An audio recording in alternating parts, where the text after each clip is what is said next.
একদিকে গণতন্ত্র ও সুষ্ঠু নির্বাচনের কথা বলা হলেও অন্যদিকে রাজনৈতিক সংস্কার ও স্থানীয় সরকার নির্বাচন নিয়ে টাল বাহানার মধ্য দিয়ে একটি মহল শেখ হাসিনার ফ্যাসিস্ট সরকারকে পুনরায় ক্ষমতায় আনার পরিকল্পনা করছে বলে মন্তব্য করেছেন বিএনপির জ্যেষ্ঠ নেতা জয়নুল আবদিন ফারুক। শনিবার জাতীয় প্রেস ক্লাবের সামনে ফ্যাসিস্ট হাসিনা সরকারের সাবেক এমপি মুর্শেদ আলমকে রিমান্ডে নিয়ে অর্থ আত্মসাৎ, ভূমি দখল সহ সকল অপকর্মের হিসাব নেওয়ার দাবিতে ঢাকাস্থ সেনবাগ জাতীয়তাবাদী ফোরাম আয়োজিত আলোচনা সভায় এই মন্তব্য করেন তিনি। বলেন, মুর্শেদ আলমের বিরুদ্ধে হাজার হাজার কোটি টাকা বিদেশে পাচারের অভিযোগ থাকলেও গ্রেপ্তারের পর রিমান্ড চাওয়া হয়নি। এ নিয়ে ক্ষোভ প্রকাশ করেছেন তিনি। আপনাদের মাধ্যমে আমাদের বক্তব্যের মুখ থেকে সেনবাগের যে সমস্ত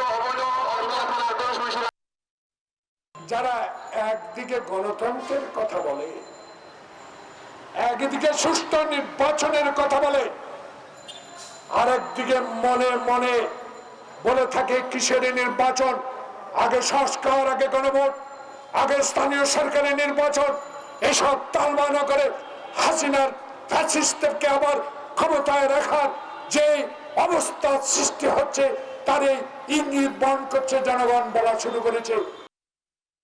বান্ডেল থাকলে প্রতি সেনমানিতে টাকা বাঁচবে। বিকাশ সেনমানি বান্ডেল কিনে জিতুন প্রতি লেনদেনে।